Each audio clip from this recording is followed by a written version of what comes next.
Now, originally with this project, I just wanted to upgrade my rough pipe squat rack to something that looked a little bit nicer, like a squat rack you'd see on the market today. But boy, did this project get out of hand.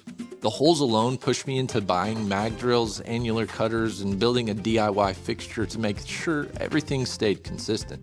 And the weld draw on this project kept reminding me that metal pretty much does what it wants. Not to mention my hot freaking shop made this long project even longer. So in this video, I'm gonna be breaking down this whole build. What worked, what fought me, and what I'd change if I had to do it again. My workout area, as you can see here, is pretty limited as far as space goes. So what I need to do is make a new squat rack that sets in a little bit farther. I also wanted this to be more than just a squat rack. Since I build stuff, I wanted to become a platform for future attachments, upgrades, and probably a bunch of projects that I just haven't thought through yet. Basically, I wanted a nice rack without giving up half my gym. That sounded simple enough, right? That's my first mistake. The design goal was pretty simple on paper. I wanted a compact rack that was still tall enough, strong enough, and adjustable enough to actually be useful. I like the idea of the rack feeling similar to a serious home gym setup, like the kind of compact, purposeful layout that you see in Evan Santapani's The Build video. He made his homemade squat rack, had a leg press, some dumbbells, and a fly machine. Nothing flashy, not overcomplicated, just a heavy-duty and useful gym. The problem is the simple ideas can turn into a lot more details really fast. And on this project, the details started with the hole pattern. Now, I've already made a separate video going deep into the drilling setup, so I'm not going to turn this entire video into that. But for this rack to work the way I wanted it to, the holes needed to be consistent. I did not want to measure every single hole by hand and hope my future self would forgive me. So the cutting setup turned into its own project. I started with a Harbor Freight drill press and a 3/4 inch hold saw, and I used the Fireball tool fixture table for the consistent spacing. Now this worked, but it was extremely slow, and there were a few minor inconsistencies that you'd notice over time. So I ended up buying a mag drill, annular cutter, and turning a DIY fixture for this mag drill into a side project inside the project.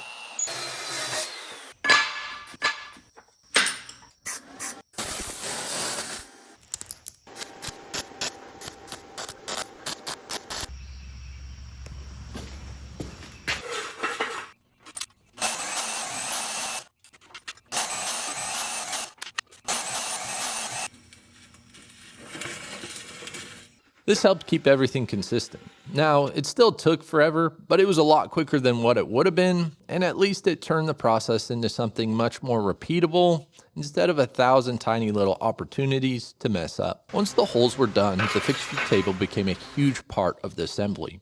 So now I went through and set up the entire fixture table for the side pieces. So I have 26-inch spacing versus the original 40 on my other squat rack. I set up these 28 blocks, is what they're called, from Fireball Tool on this fixture table to extend my legs out. Hopefully I can get both cross members at the top and the bottom on it. I have everything set up in this fixture table, so I'm gonna go through and weld up the two sides. After that, we'll go ahead and weld the cross members and then put some stiffeners and feet on it.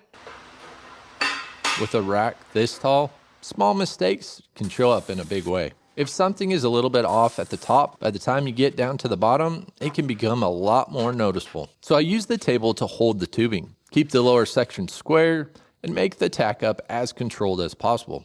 At this stage, I was feeling pretty confident. Everything was clamped, squared, tacked, and pretending it was going to behave. Then I had one of those moments where the project gives you a little bit of a reality check.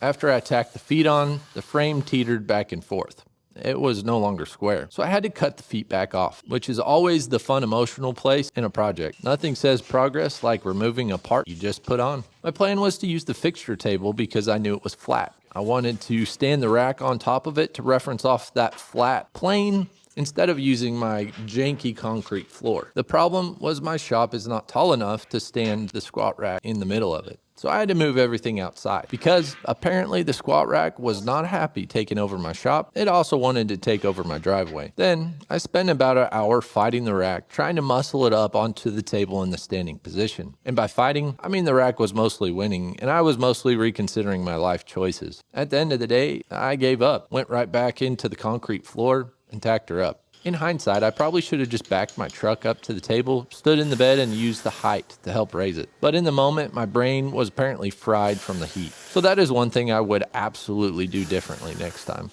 And then came the part that really earned me the thumbnail. It moved. Even with the fixture table, even with everything clamped, and even with trying to be careful, the lower portion of the leg still pulled inward. It ended up being about an inch. And I know an inch might not sound crazy, but on something this tall, it matters, and it ended up being noticeable. The rack is 8 feet tall, so whatever happens at the base definitely gets amplified through the whole structure. That is the frustrating part about Weld Draw. You can know it's coming, you can try to plan around it, you can even talk confidently before welding like you have the situation under control. And then the metal just laughs quietly and moves away. The rack is not ruined, it still works, it's solid, and I'm happy with the final results. But this was a good reminder that welding large structures is not just about making good welds, it's about controlling the movement. And on this one, the Weld Draw won a little bit. The other thing that bothers me is the height. I built the rack 8 feet tall because I wanted to do a standing press. That was one of the design goals from the beginning. But after getting it built and actually testing the space, I realized I was about 1 inch short from me being able to do a full press.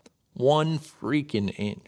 That's not enough to ruin the rack, but it is enough to annoy me forever. And that is the kind of thing that happens when you are building for a specific space. You are balancing ceiling height, rack height, footprint, material, and how you think you are going to use it. Then, once it's actually built, the rack tells you what you got right and what you missed. Even with those issues, I'm really happy with this rack. It's a huge upgrade from the rough pipe rack I was using before. It fits the space better, looks cleaner, and gives me a lot more adjustability. Most importantly, it gives me a foundation to keep building from. That was the big part of why I wanted to build this myself. I did not just want a rack, I wanted something I could keep adding to. J-cups, safety, storage, handles, maybe some cable attachments or a landmine. There's a lot of different directions to go. So even though this project fought me, and even though I probably lost a few rounds, I still ended up with something that fits my space and gives me a lot of future options. So that is the full breakdown of this rack. It started as a simple upgrade from my rough pipe squat rack, and it turned into a much bigger project than I expected. Drilling setup became its own project, fixture table helped a lot. The feet had to come back off. I lost an hour wrestling this metal beast outside. Weld Draw still found a way to win, and I somehow made it just short enough to bother me forever. But overall, this thing is awesome, and I'm excited to start using it and building attachments for it. If you have any ideas for what I should build on the rack next time, let me know in the comments. I already have a few ideas, but I want this rack to keep evolving over time.